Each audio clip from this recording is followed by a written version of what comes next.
సకాలంలో పోలీస్ సంస్థ మన ఫైర్ సిబ్బంది చేసిన పనికి ఇక్కడ ఇంతవరకు అయితే ఎటువంటి సమాచారం లేదు. వాళ్ళ పని వాళ్ళు చేస్తున్నారు.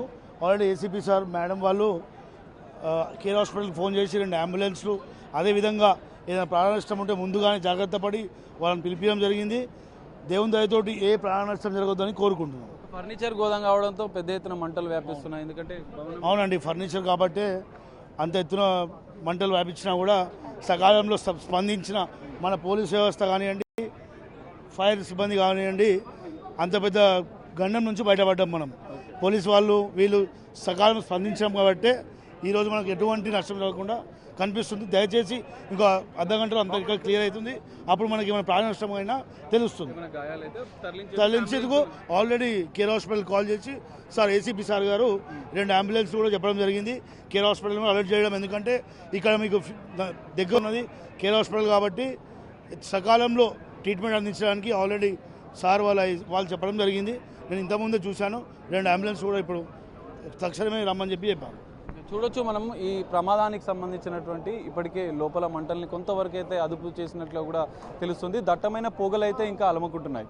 ఈ భవనానికి సంబంధించినటువంటి బ్యాక్ సైడ్ ఎక్కువగా ప్రమాద తీవ్రత పెరిగింది. అయితే అందులో ఒక వాచ్మెన్ కుటుంబం ఉంటున్నట్లు కూడా సమాచారం అందుతుంది. సో ఈ నేపథ్యంలోనే పోలీసులు ముందు జాగ్రత్త, ఎవరికైనా క్యాజువాలిటీస్ ఉంటే వెంటనే వారిని తరలించేందుకు కూడా అంబులెన్స్లను కూడా సిద్ధం చేసినట్లు కూడా తెలుస్తుంది. పూర్తిగా పోలీస్ శాఖ అప్రమత్తమైంది, హైడ్రా. ఎందుకంటే ఇక్కడ సంఘటన స్థలానికి కూతవేటు దూరంలోనే పోలీస్ స్టేషన్ ఉంటుంది. వెంటనే పోలీసులు సమాచారం అందుకున్నారు. సమాచారం అందుకున్నటువంటి పోలీసులు వెంటనే సంఘటనా స్థలానికి వచ్చారు.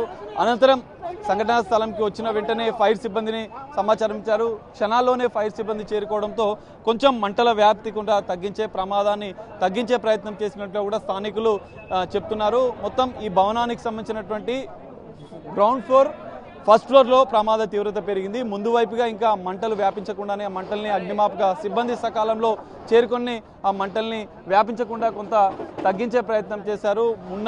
వెనుక వైపు ఉన్నటువంటి ఆ మంటలను పూర్తిగా ఆర్పేసే ప్రయత్నం చేస్తున్నారు. ఇంకా సహాయక చర్యలు కొనసాగుతున్నాయి. ఫైర్ మంటలను తగ్గించే ప్రయత్నాలు చేస్తున్నారు ఫైర్ సిబ్బంది. 3-4 ఫైర్ ఇంజన్లు, ఇప్పటికే 4 ఫైర్ ఇంజన్లు వచ్చాయి. మరికొన్ని ఫైర్ ఇంజన్లు కూడా రాబోతున్నాయి. మంటల్ని పూర్తిగా ఆర్పేసేందుకైతే ఫైర్ సిబ్బంది, ఫైర్ ఫైటర్స్ ఇంకా చేస్తున్నారు. లోపల ఎవరో ఉన్నారా లేదా అనేది కూడా డిఆర్ఎఫ్ బృందాలు, రెస్క్యూ బృందాలు కూడా ఆక్సిజన్ సిలిండర్లతో లోపలికి వెళ్తున్నారు. మనం చూడొచ్చు. ఎందుకంటే ఎవరైనా గాయాలతో ఉంటే వారిని తరలించేందుకైతే వాళ్ళు ఏర్పాటు చేస్తారు. ఎమర్జెన్సీ క్విక్ రియాక్షన్ టీంలను కూడా రంగంలోకి దింపారు ఆక్సిజన్ సిలిండర్తో. ఎందుకంటే ఎవరైనా గాయాల పాలై కొంత ఆ పొగకి వాళ్ళు ఇబ్బందులు పడుతున్న నేపథ్యంలో వారిని కూడా వెంటనే బయటికి తీసుకొచ్చే విధంగా కూడా వాళ్ళు ఏర్పాట్లు చేస్తున్నారు. ఫైర్ ఫైటర్స్, ఇటు ఫైర్ క్విక్ క్యాజువాలిటీస్ ఇబ్బందులు లేకుండా డిఆర్ఎఫ్ బృందాలు కూడా చేరుకొని సహాయక చర్యలు చేపడుతున్నారు. లోపల ఇప్పటి వరకు అయితే ఎవరైనా ఉన్నారా లేదా అనేది కూడా పోలీసులు ఇంకా నిర్ధారించలేదు. ఇంకా పూర్తిస్థాయిగా పోలీసులు లోపలికి వెళ్ళి సమాచారం సేకరిస్తున్నారు. మంటలు కొంతవరకు అదుపులోకి వచ్చినట్లు కూడా తెలుస్తుంది. మొత్తం ఇక్కడ ఉన్నటువంటి చుట్టుపక్కల ప్రాంతాలను కూడా పూర్తిగా బ్లాక్ చేసి వాళ్ళు సహాయక చర్యలు చేపడుతున్నారు. ఎవరిని లోపలికి అనుమతించడం లేదు. దాదాపు 100 మందికి పైగానే 3 విభాగాలకు సంబంధించినటువంటి సిబ్బంది ఇక్కడికి చేరుకొని సహాయక చర్యలు చేపడుతున్నట్లు కూడా మనకు అర్థమవుతుంది.